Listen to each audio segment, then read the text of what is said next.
देखो fast of all से विषय टिप्पणी दबा आगु मु गोटे कथा कहबी जे सबुठू आमे भाबिया दरकार हेल्थ इज वेल्थ। ह्यूमान सागर रो स्वास्थ्य अवस्था बिल्कुल भल नथिला तो से निजर हेल्थ कथा निजे बुझीबा दरकार निहाती दरकार बिकॉज आम हेल्थ रो आमे ही एसेट आम आम आमर जदि निज दायित्व आमे नबानी तो यहाँ निहाती भाव में बहुत ही खराब कथा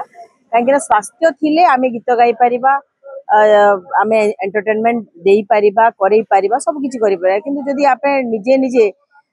निज हेल्थ रो दायित्व नबानी तो सेठी माँ कहबाटा मु कहबिनी एटा ठीक बोली कहीं सी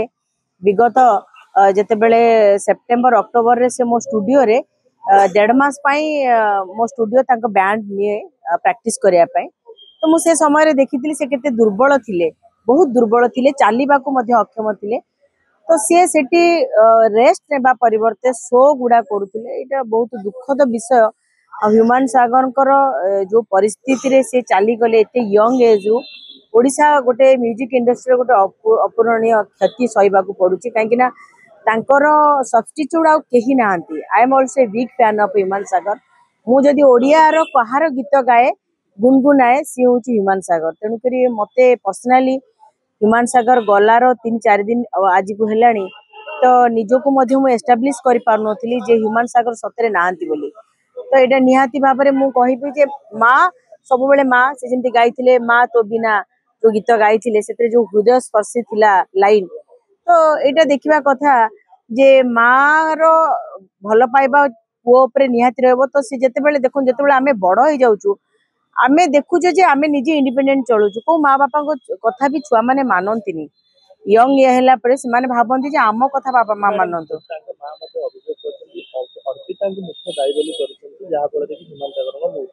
देखो वर्तमान फास्ट ऑफ ऑल माँ को काउंसलिंग जेतु से वर्तमान मानसिक स्थिति भल नाई तो यही समय रे देखो लव कैन हैपन एनीबॉडी तो सेठी कौन लव अच्छी कौन अच्छी से विषय आमे आलोचना करबानी किंतु से कथा आमे एबे कहले सेतरे किछि फायदा नाही हेई थाई पारे मिछ भी हेई पारे से कथा को आमे गुरुत्व दबानी। प्रथम कथा होची मांकर विचलित हवा आवश्यक निहाती से माने विचलित रहिबे देखो यही थाई पारे तांको घर को से आसीथे व्हाटएवर एबे तांको मां को ही पचारे बुझा पड़िबो जे प्रकृति रे कोन घटना किंतु जदि भी ह्यूमान मानसिक स्थिति भल नथिला तांको मां सेतिकी बेलु तांको काउंसलिंग करबार थिला तो वर्तमान कोन हो जे जेतेबेले आमे कहलु जेतेबेले बड़ हो जाउछन पिला माने सेतेबेले से माने आउ माँ बापा को कथा बुझु नांती जदिओ भल पाउछन माँ बापा किंतु माँ बापा कथार गुरुत्व से सब रहुनी तो आज ये दुखद परिस्थिति घटिला ये निहाती भाव में अत्यंत दुखर कथा जे आज ह्यूमान सागर आम गहन रे नाहंती। मु यंग जनरेशन को पुणी आउ थे कहया चाहिए जे आमे गीत गाइबा नाचिबा अपन जे जहा फील्ड रे जे काम करबा सबुठ मन रखा दरकार जे एमिति निशा को आपणातुनी जहा द्वारा आपण जीवन चली जो आ प्रति निहाती आमे निजको गुरुत्व देकी रखा दरकार। मैंने गोटे वीडियो वायरल होची बीच रास्ता रे ह्यूमान को मां को तांकर जितले मैनेजर पप्पू दिनेश पप्पू खराब भाषा गाली गलौज करे देखो खराब भाषा गाली गुलज करिया मु तो देखिनी देखो बर्तमान परिस्थिति तांको माँ जेतु विचलित होइके अनेक कथा कहि चालुचंदी तो मु देखिनी खराब भाषा रे जस्ट गोटे गसिप चली जे से कहउचंदी कोन तो एटा पई तांको माँ जदी तांको माँ को जदी ठीक लागुनी ताले सी में गो टू माने जुडिशियल कस्टडी व्हाटएवर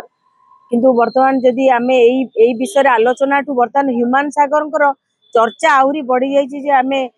तांको पाई गोटे माने गोटे अप्रीतिकर परिस्थिति सृष्टि जाइए सी माने तांकर मैनेजर हो तांको माँ हो ए विचलित अवस्था रे से टिके जेतु तांको पुओ गोटे स्टार गोटे माने गोटे बिग सेलिब्रिटी ए समय रे मु चाहू छी दुखद समय जस्ट से टिके साइलेंस रहंतु बिकॉज तांको पुओर आत्मा भी विचलित थिबो ए समय रे मु चाहू छी ए समय रे तांको माँ भी टिके चुप रहंतु एटलीस्ट आमको जो शोक विषय रे माने ह्यूमान रो भलो जिंस आमे आलोचना करिवा ए समय नुहे जे से कहा सहित कौन करथिले कोठी लव थिला कोठी अफेयर थिला झगड़ा हबा आउ तांको मैनेजर पैसा पत्र ए सब विषय रे आलोचना एबे न करी कि साइलेंसली मेंटेन कले आई थिंक इट इज